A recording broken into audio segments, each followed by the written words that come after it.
Magandang araw po, welcome po sa aking channel, Love9 TV. Patalasasan po, meron po ba kayong mga properties na napapabayaan or non-performing assets? Plan nyo ibenta, pero wala kayong oras sa pagbenta nito. Kung ito'y pagkakatiwala nyo po sa amin, tawag lang po kayo sa aking numero, usap po tayo, gawin ko po ng video for free. Yes, libre po, wala po kayong babayaran. Tutulungan pa namin kayong mabenta ang inyong property.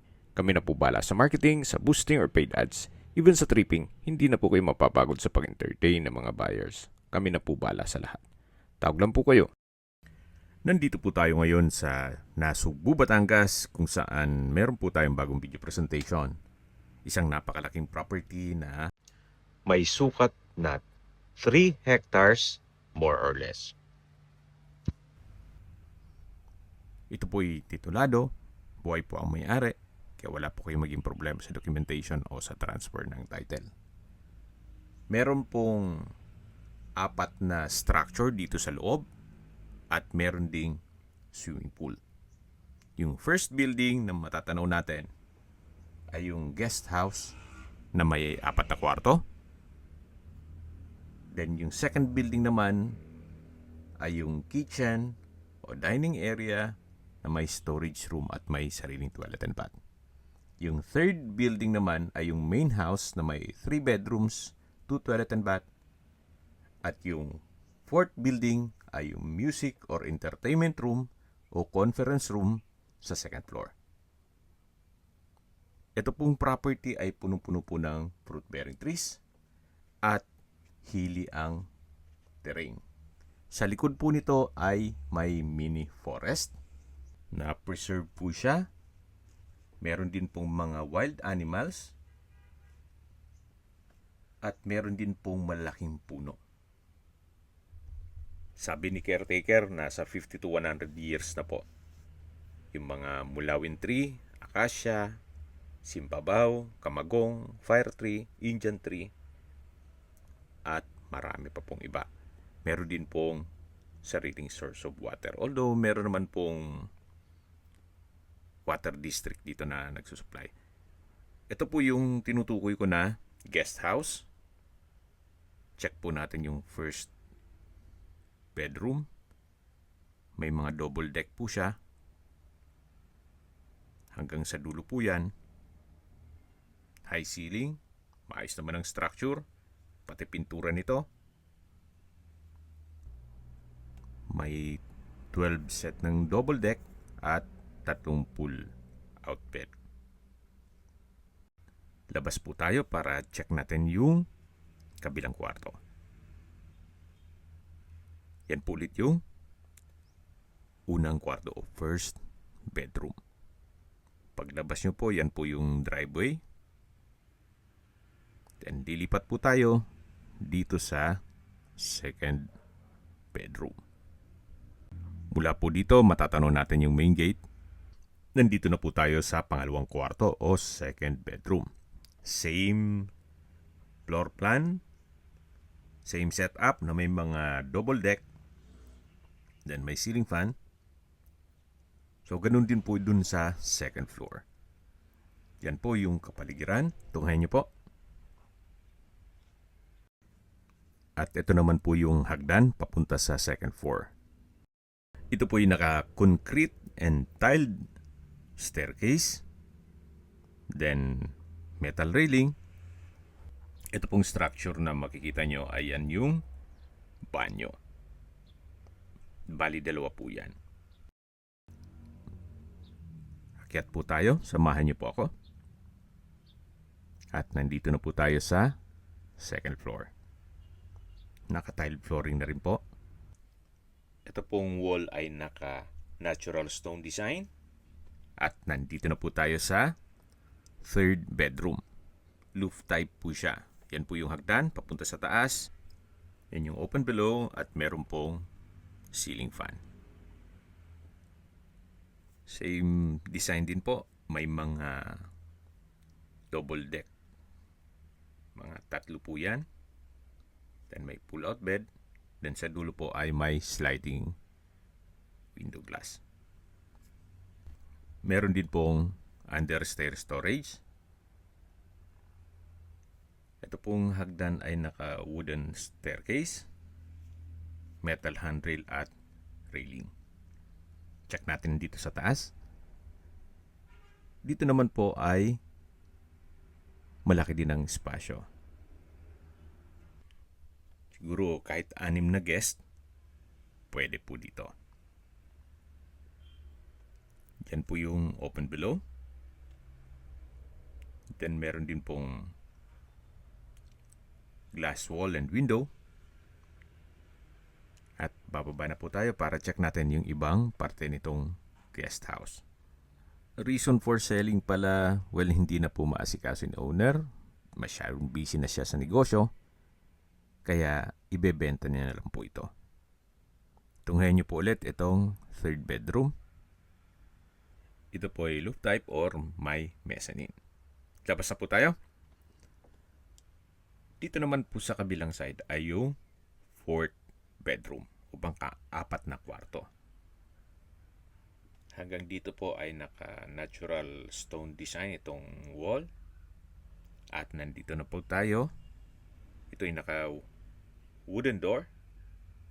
Same design nung third bedroom. May mezzanine o roof type. Then, meron din pong mga double deck. Then, pull-out bed. At sa dulo naman yung glass window. Yan po yung katabi nitong building o guest house. Yan naman yung driveway papunta sa main house. Then meron pong pwedeng gawing activity area.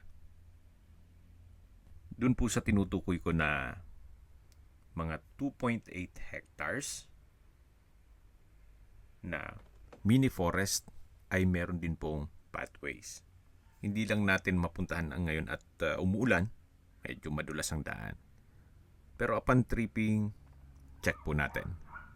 At hindi ko po nabanggit kanina yung mga fruit-bearing trees na gaya ng mangga, kalamansi, dwarf coconut, sampalok, bayabas, at marami pa pong iba.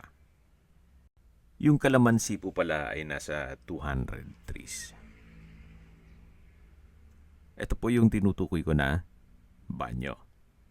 At dun po sa side ng mini forest ay meron din pong baboy ramo at yung iba pang mga wild animals. Mula po highway, ito po ay inner lot, kaya napakatahimik po ng lugar. Well, given na sariwa ang hangin, sa dami nitong puno, at sa klima naman po, medyo elevated po itong area. Hilly, kaya malamig din po ang klima. Especially pag bare months. Ito na po yung driveway at matatanaw na natin ang second building o structure na kung saan dito po yung kusina, dining area, at meron din pong storage room. Meron din pong natural stone design itong wall. Sa structure po, wala naman kayong ipapagawa. Well, sa dulo po nito ay yung ceiling, di na ganun kaganda. Yun po ang paparepair ninyo. Ganun din po dun sa dirty kitchen. Pero minor na lang po yan.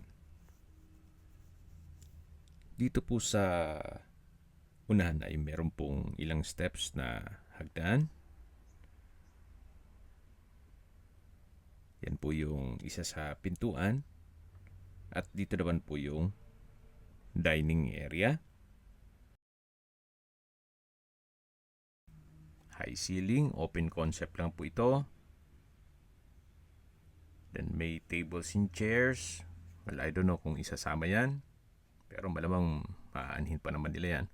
Pwede na naman nating i-negotiate if ever na kailangan ninyo.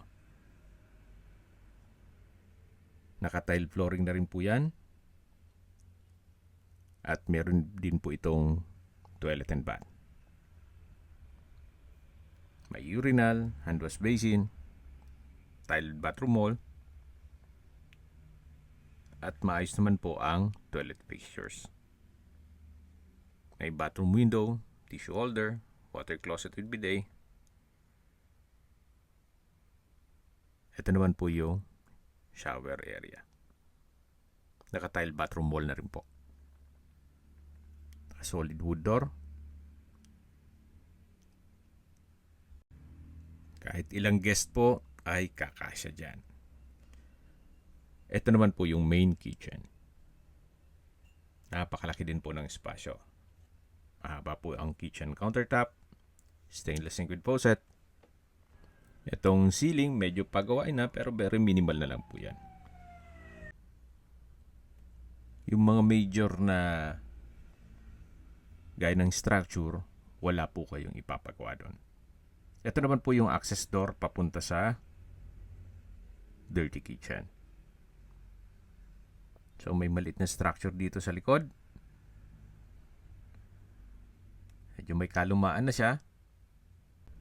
Depende na po yan sa inyo kung i-restore nyo pa ito o pagawa nyo ng panibagong dirty kitchen. Sa dulo ay may countertop. Then may heavy duty na lutuan. Stainless po yata yan. Ito po yung likod ng dining area o kusina. Ito po yung formal kitchen. Yan po, napakalaki po ng espasyo. Dito naman sa side yung toilet and bath. Labas na po tayo.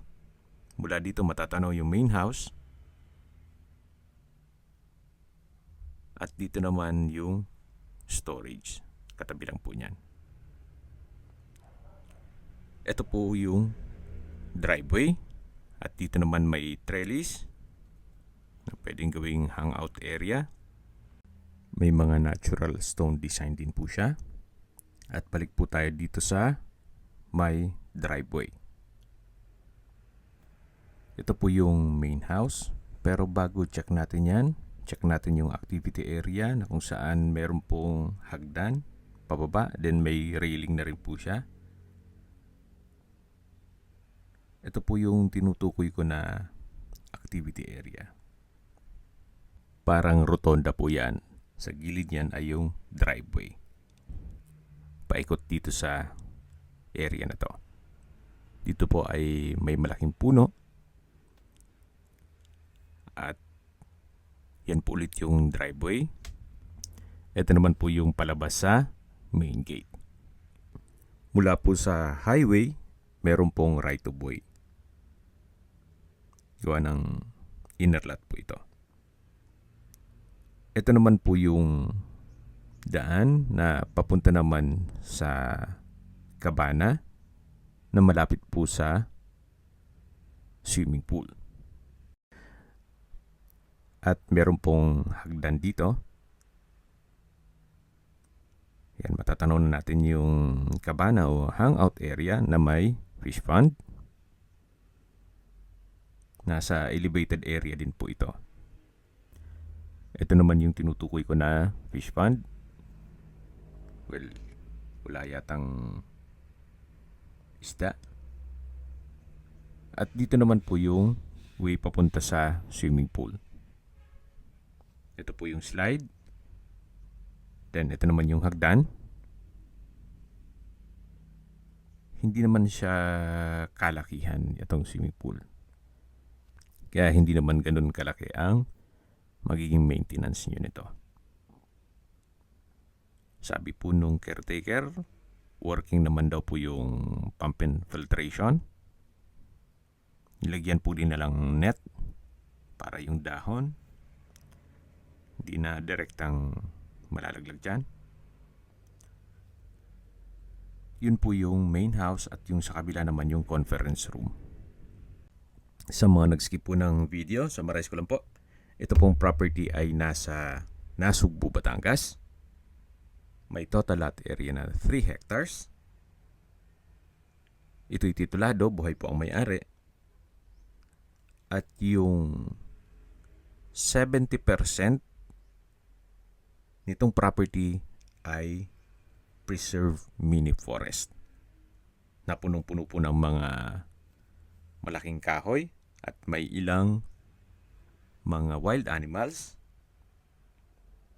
Mula po sa highway, ito po'y inner lot. Pero meron pong right of way. Meron pong 4 na structure dito sa loob ng property. May guest house, may kitchen, main house, at conference room. Then meron din pong swimming pool. Nandito na po tayo sa main house. Ito po yung living area o salas. Naka-tile flooring. Maayos naman ang pintura ng ceiling at wall. Meron pong 2 kwarto dito sa baba. At sa dulo naman yung banyo. Katabi ng hagdan. Ito naman po yung formal kitchen na may kitchen countertop, kitchen cabinet, at storage ng kitchen utensils. May access din po papunta sa swimming pool. Ito po yung common toilet and bath. May overhead shower, vanity mirror, water closet with bidet, hand wash basin, at ito yung naka-tile bathroom wall. Meron din pong bathroom window. Check po natin yung unang kwarto o first bedroom na itong wall sa harapan pala ay naka-flute type design. Sa spasyo, malaki naman po siya. May 2 sliding glass window, window type aircon, pin lamps, center lamp, at ito yung naka-tile flooring. Meron din pong drawer at dresser. Yung bed frame and mattress, wala pong nabanggit kung isama yan. Lipat na po tayo dito sa second bedroom. Pasok po tayo. Malaki din po ang espasyo. May window type aircon, pin lamp, center lamp, maayos din ang pintura ng ceiling at wall, at meron din pong sliding window glass. Pasensya na po sa kalat at biglaan po itong pag-video shoot. Labas na po tayo. Yan po ulit yung formal kitchen. Then dito naman yung common toilet and bath, at ito naman po yung hagdan na meron pong under stair storage. Ito pong hagdan ay naka-concrete at tiled staircase. Ito pong staircase wall ay maayos naman ang pintura, pati po ang ceiling nito. Hanggang dun po sa dulo. Samahan niyo po, akyat po tayo. At nandito na po tayo sa second floor. Ito pong buong second floor ay napakalaki po ng spasyo. Actually, may sariling salas po siya. Then may chandelier.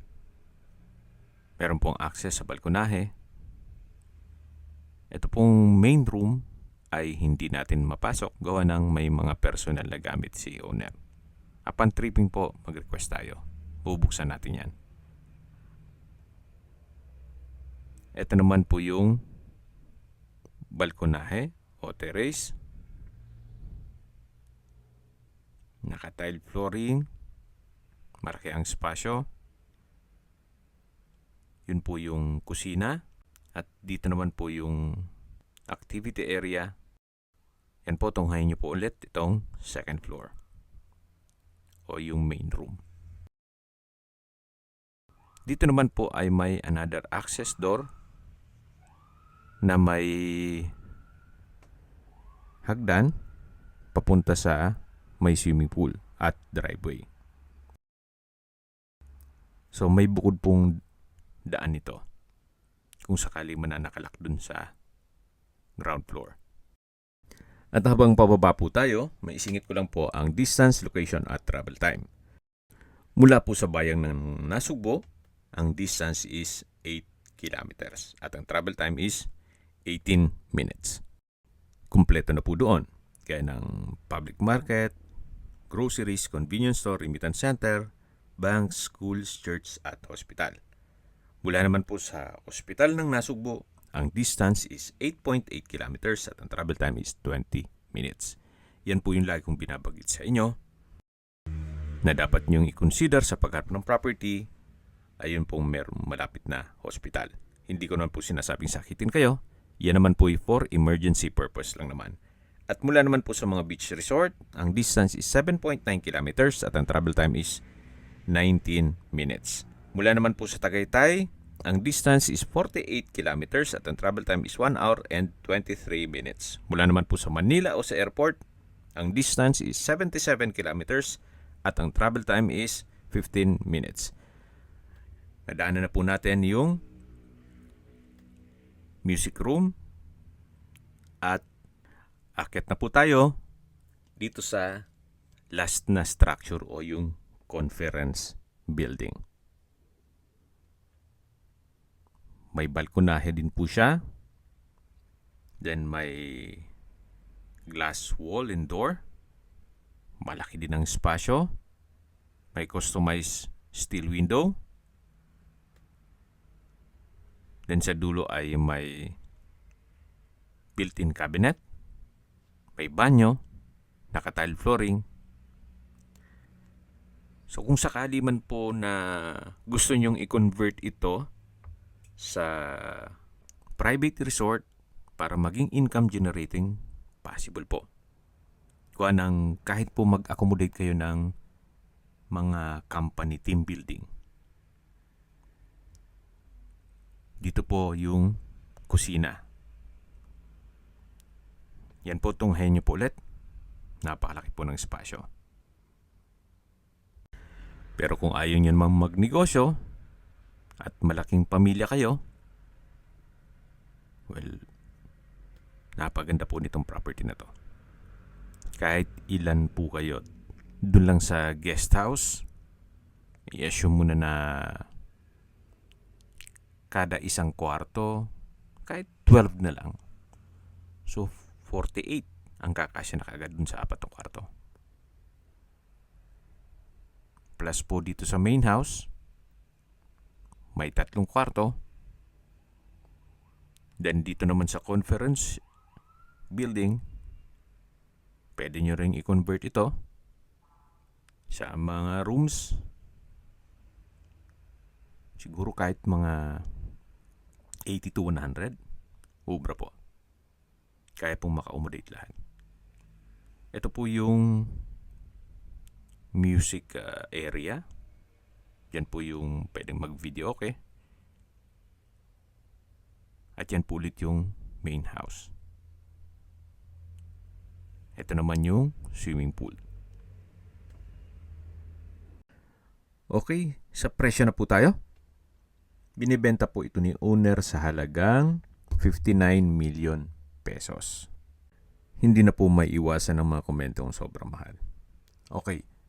Ang bentahan po ng lupa dito ay nasa 2,000 or 2,500 per square meter. Assuming na doon na tayo sa pinakamababang presyo. 1,500 per square meter times 30,000 square meters, 45 million pesos po. Presyo ng lupa pa lang yun. Kung pagmamasdan mo naman tong mga structure, sabihin na natin ang magiging value niya is 15 million pesos. Kasi luma na rin. Well, for me, fair deal na rin po. Anyway, depende pa rin yan sa inyong assessment kung sakali man na mapuntahan nyo ito personally. Pero para sa akin, good deal na rin po. Para sa isang 30,000 square meters o 3 hectares na meron ng 4 na building, yung guest house, yung kitchen, main house, conference o entertainment building, at may swimming pool. Lahat pong buildings naman ay livable. Kung meron mang papagawa, ay yung pinakita ko sa inyo, yung ceiling dun sa may kusina. Then aside from that, meron pa kayong nasa 2.8 or 2.9 hectares na mini forest na punong-puno po ng malaking kahoy gaya ng mahogany, acacia, simbabaw, kamagong, fire tree, Indian tree, at marami pa pong iba na mga 50 to 100 years.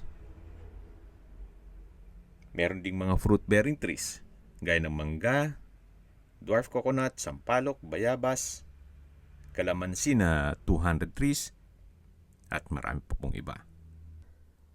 Kung ayaw nyo na po sa syudad at gusto nyong tahimik na lugar at hindi na po kayo magpapakonstruct, you might consider this property.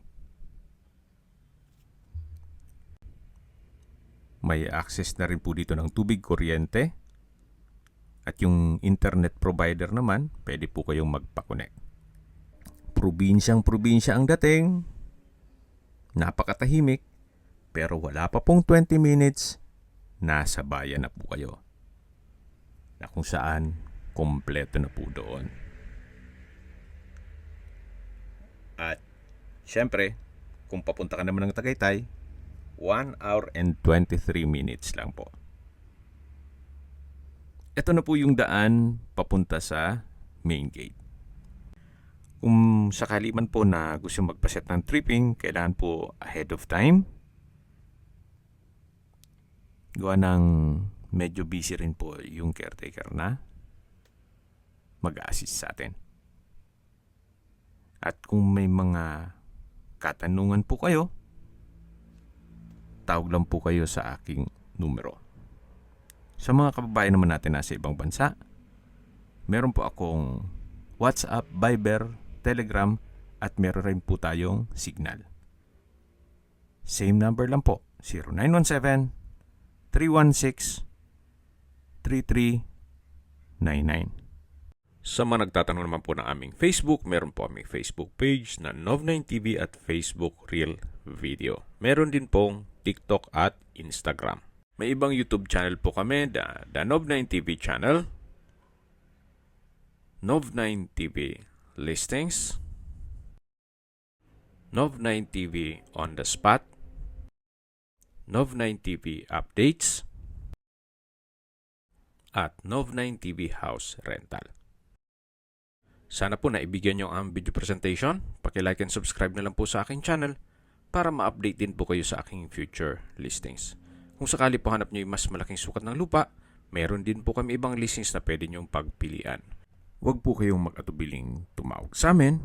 Then, let us know your budget para malaman namin kung anong property pwede naming ilog sa inyo. Sa lahat pong viewers, subscriber at nagtiwala po sa amin, salamat po sa suporta. Ingat po kayo lagi at yung pamilya. Maraming salamat po.